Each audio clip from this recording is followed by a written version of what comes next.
What's going on, everybody? Sharpie360 here, and I spent 7 days playing 7 days, and this game is friggin' awesome. Now, before everybody starts freaking out about why 7 days is not awesome, let me just say, this is just my first experience playing it, and I just wanted to give my kind of 2 cents. All the issues aside with 7 days, what is the game? It's a lot like Minecraft, and I really like it because it gives you the ability to build wherever you want. And really at the core foundation of this game, I think, is the building. That's how you survive the hordes of zombies, is building a sweet base. Obviously this one is not very sweet yet, but I'm slowly working on it. It's all a learning process. So I think it's really cool that the game kind of works in a Minecraft kind of style where all of the building materials are all block based. You start out with these like frame blocks that you can place and put wherever you want, and you can make them into different materials, upgrade them and all that stuff. And you can also choose the shapes for them as well.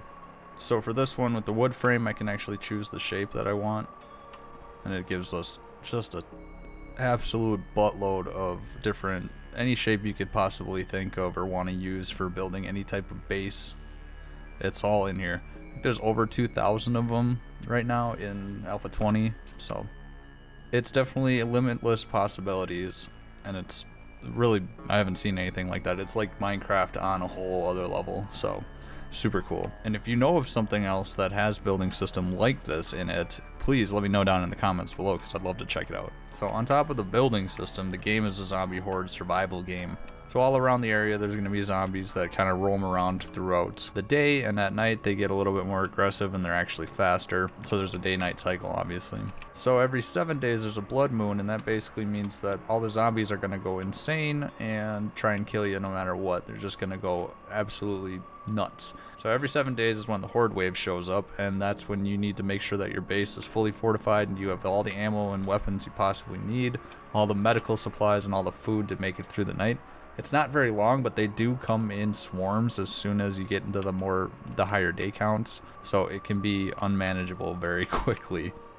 And they'll definitely come through all over the place and get you when you least expect it. Right now I don't have too many variations of enemies. The big one being a tricky one that I'm dealing with is that screamer chick, so she's a lot of fun. But yeah, I was thinking that building underground was going to be a good idea, and so far it's proven to be decent. I also wanted to just experiment with just how robust the tunneling system was. Yeah, the tunneling system in the cave, mining system and whatnot, because this is just nuts, and it's just going to reiterate it again. It's just like Minecraft in that sense. But yeah, so right now, as far as I know, I might be wrong, but I don't think the zombies can actually tunnel through the rock and the stone and stuff like that. They can like destroy the block if they happen to hit it, but they're not going to actively go through it.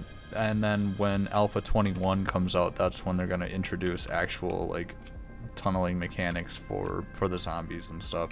This is my tunnel straight to bedrock. Don't follow the light, Sharpie. And then I'm just gathering all my supplies. I got it sorted out basically by what it is: weapons, medical supplies, raw material, all that stuff. None of this really actually does any good for me when the actual blood moon happens. I just end up sitting in this little walkway right here, setting up a couple stone blocks right here and just shooting at them and knocking them out. But like I said, being that it's a wave-based horde game, the zombie count gets increasingly higher, and they also start getting more aggressive and different varieties that cause different types of chaos. So I need to find a better plan, and I've been looking up a lot of different actual methods to building horde bases and whatnot. So I'm learning all this stuff, but like I said, this is just my first 7 days in here so far, so it's still very wet around the ears, and that's kind of what I've been doing to get through at least those nights. The rest of the nights aren't typically anything to struggle with. So, and it's smoky out right now. And another thing I'm really liking about this game that they have going for them is the crafting system. As cluttered or as chaotic as it might look at first, it actually self-guides you through a lot of the menu navigation inherently by some of the options that are available for different things. So for instance, if I wanted to make this forged iron, it tells me what I need. I can craft it. A workbench, I can click it and it'll tell me what I need. Let's say if I wanted to make like an electric fence post for whatever reason. So this one, it'll tell me what I need in order to unlock it right here without having to really guess. Advanced engineering, it's a skill perk. and I also need the schematic as well. So it's super nice. You can just pop over here, figure out where the skill perk is. So look at the advanced engineering is the skill perk, so we can go and look at that underneath right there, and it'll just tell you right here what you need. You're now an electrician. You learn to craft generators and build advanced base defense systems such as electric fences and blade traps, and da da da da da. So super cool. And then overall, all of these skill trees have their like base class that you can upgrade, and then different perks on top of the actual attribute itself. And then throughout the game, there's a ton of different books you can pick up, skill books. Basically, you read them and you unlock different abilities and different upgrades and whatnot as well. So that adds another nice level of discoverability into the game. There's a ton of different weapons, ranging from primitive clubs and all that stuff to electric stun baton kind of things and whatnot. So a ton of variety in what you can build and craft. So when the zombies aren't swarming about, you can go outside, and the map itself is pretty big. I haven't actually gone end to end yet, but I have traveled quite a bit in my general area. I guess that's probably not very much in relative terms, but that's where I've kind of discovered, and you can see the map size, not very much square area. I've kind of just needed everything in this direct vicinity. I think that Bob's Boars is right here, so kind of been using that as a food stockpile. And so yeah, there's a bunch of different biomes. So for instance, this one is like the forest, whatever the name of it is, biome, and then down here in the dirt, charred earth. And then when we get to this really nice defined biome separation line right here, we get to the scorched earth area. And the weather changes, it starts to rain, and the resources, the natural resources all around kind of vary and shift as well. So now all these cinder logs and burned trees everywhere will now give us coal that we can use for crafting bullets and stuff like that for gunpowder. So good resource for that. There's also like a winter biome that I haven't been to yet, a desert biome, and a few other ones. I'm not sure how many there are at the moment because I haven't explored them all, and I haven't bothered looking into it because I want to see for myself. A lot of this has just been discovery stuff, so I'm not really looking up a whole ton of whatnot. So if I am missing any crucial stuff that you're seeing right away, please let me know in the comments, because the more info the better. Being a survival game, this does have a pretty robust stat system as well. Status system, so we got health and stamina, food and water, the staples and whatnot. It'll tell you the temperature out, items crafted, so it kind of gives you a running total of all your stats, and then where your current buffs and debuff stats are, I suppose. I would imagine that some of these could go negative depending on what your statuses are, but maybe not. Maybe they're just positive benefits, but I don't keep too close an eye on this, but still cool information that they have it in there. And it's cool, like the injury system in this game definitely makes it challenging, especially when you're far away from your base and you need to get back, or you had just previously or just recently broke your leg. So that's always fun.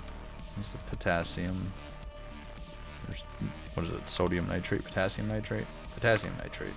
You can get abrasions, you can get sprains, you can get breaks even, and which will require a lot of healing time. Actual like real hour when you break something, it takes 2 hours to heal it out of game time, whereas 2 hours is like 6 minutes in this. I don't know, whatever it adds up to. But so yeah, when that happens and you're far away from base, that's a big pain in the ass. But luckily we have little transportation deals that we can get. Of course I don't have it either with me. So let me run back over there really quick. Oh, Johnny, he's so hungry. Making him do these YouTube videos because he hasn't eaten all day. Look at him starving, goddamn. Bye. The game gives us ways to get around other than just running everywhere, because that would take forever and not be practical. So we got this sweet little bike that I got for beating like five or six different tier 1 fetch quests from old Trader Joe that we'll go visit here in just a second. He was kind enough to give me this sweet ride, and I think you can get everything up to like a Black Hawk helicopter or something from what I was hearing. But yeah, all types of crazy shit. So it's getting late. The dusk is starting to set on us.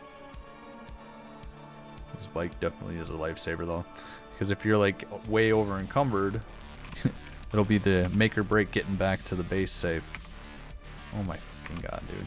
But yeah, the bike and different transportation methods like that are super dope, because if you are very over encumbered, then getting back to the base from far away makes it a breeze. Otherwise, you probably wouldn't survive that trek bringing everything with you, or it would just take forever. And here we are at good old Trader Joel's. And then there's Trader Jen as well, but I haven't found one of her outposts yet. So this is my local Trader Joe's. I come down here and get my smug on. Buy myself a 98% dark chocolate cacao. Goddamn toffee bars. You know, it says Trader Joe non-GMO. You know how we roll. Into the soy bin with you. Okay, so it's getting dark now. It means the sun's setting, starting to rain. Zombies are going to get a little bit more aggressive and a little bit more... And so they do speed up a lot too. The zombies will get a little bit more faster too. They're going to come and get me. But for the most part, at night, I haven't had too much difficulty. I just don't run around and explore outside like a complete dingus with a bunch of valuable stuff on me and low health, when I can be inside tunneling into the ground. So that's kind of what I've been doing. But definitely my next plan of attack for this is going to be figuring out a horde base, because good lord, this is not going to work. As Blood Moon 3 had recently proven to me. This is day 24 at the moment, about to be day 25.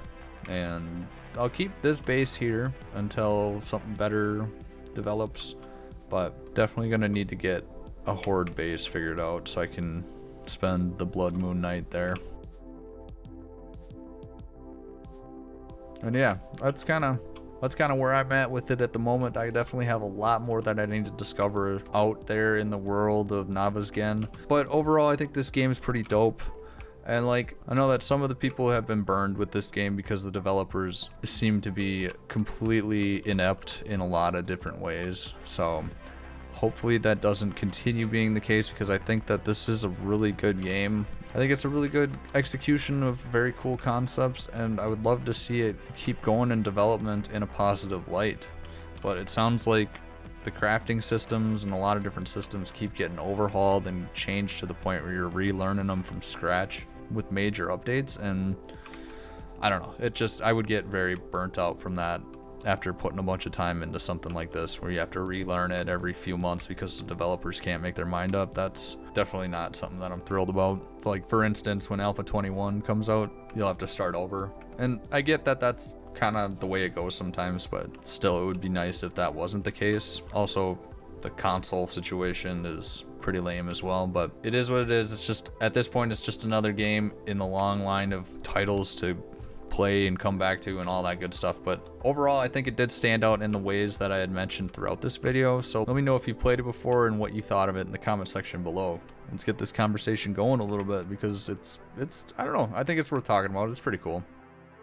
Have there been any other games out there like this, as far as the Minecraft build anywhere, tunnel anywhere system that they're all working out? Because I'd love to check those out as well. But that's all I got at the moment. So like I said, I played this for 7 days. I'm going to keep playing it and keep doing some more expanding outwards and just kind of follow it and see where it's going in development and whatnot. Overall, I think they got a pretty good solid product going here, and it, you know, minus the issues that I talked about and minus some of the glitches that I've run into, overall it's definitely worth checking out if Minecraft for grown-ups is something that would be interesting to you.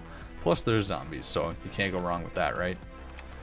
But anyways, that's where I'm going to leave it. So if you like this video, make sure to like, comment, and subscribe. We'll probably be doing some Let's Play stuff if DJ and I can link up on this at one point or another. That'd be pretty dope, but who knows? We'll see what happens. Alright, well, thanks for watching, everybody, and until next time, sharp out.